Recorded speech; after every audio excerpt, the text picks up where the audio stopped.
Hello, everyone, and thanks for joining us. Today we're back with author, speaker, and founder of Brighter Day Press, Whitney Newby. Hey, Whitney, welcome back. Hey, thanks so much. Glad to be here. Sure, we're happy to have you back. And today I want to talk all about social media. So, Whitney, let's start here. How has your social media presence contributed to the growth of your business and the success of your book launch?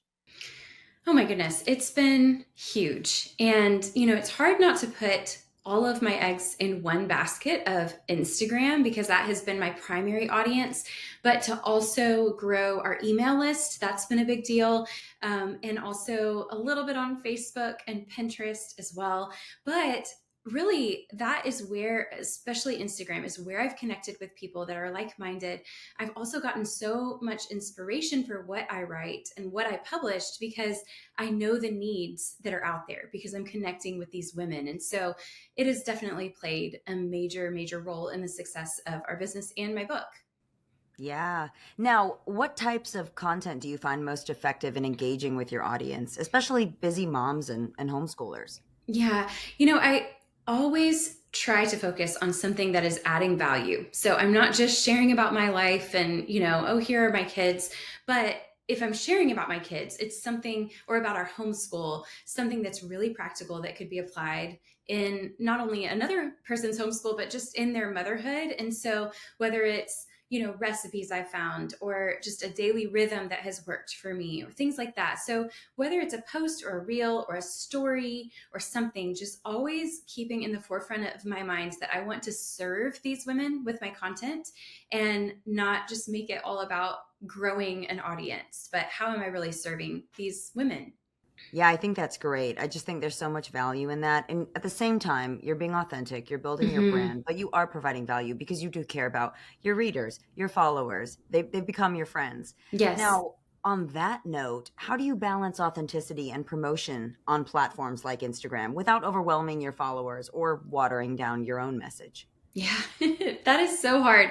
Honestly, if I didn't ever have to share about something that I wrote or did or am selling, I would be so happy because I always feel a little bit awkward putting it out there. I will always share other people's stuff much easier than sharing my own, but people really appreciate hearing what we're doing. This is my husband's and my full-time business, and so people want to support us, but I try to really just throw those things in pretty sparsely and also combine it with content that is serving them. So even if, there's no pressure to buy things, I don't want it to just come across like I'm always selling things. But at the same time, they want to know what we're working on. So just trying to be authentic in that as well. Right. Now, what tools or strategies help you plan and manage content across multiple platforms like you do while running a business and raising a family? Yeah.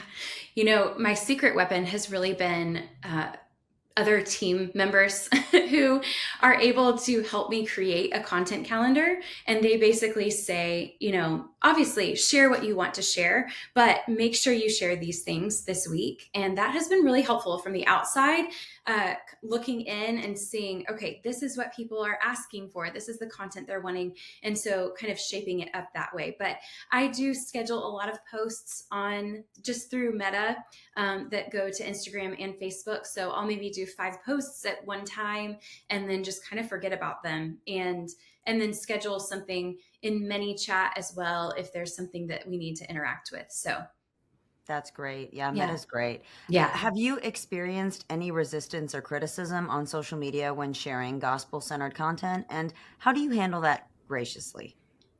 All the time. Yes.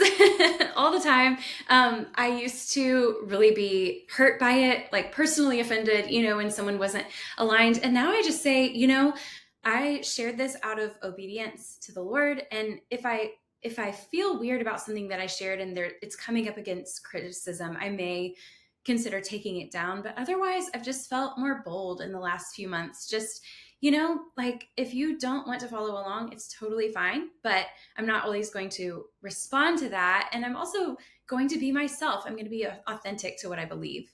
That's a great point. I think it's very important for all authors to realize that not everyone's always going to agree. There'll Yes. be quite a few people that will not only disagree, but will be very Yes. vocal and be very mean. And so a lot of Yes. times, like you said, sometimes you have to unplug and just not read any of that. Yes, If you're one of exactly. those people, like I wouldn't be able to handle that. Don't Yes. read it, read the Totally. positive, constructive feedback and make your Yes. connections and then just move forward. There's always going to Yes. be people that are upset about what you're saying. There will. And I actually have a friend who goes through my DMs before I do and has protected me from a lot of that because I just found myself feeling really discouraged and kind of paralyzed to not be able to do the next thing that I needed to do because I was dealing with the emotional baggage of this nasty comment or this nasty message or whatever. And so she's been able to handle that on my behalf. And then, I still see some of it, but that has helped so much. Oh, that's a great idea. Yeah. Well, Whitney, thank you so much. That was wonderful insight on social media. Thanks for having me. That's all the time we have for today. Thank you, everyone, for tuning in to today's interview with author, speaker, and founder of Brighter Day Press, Whitney Newby. Be sure to check out our website for more videos.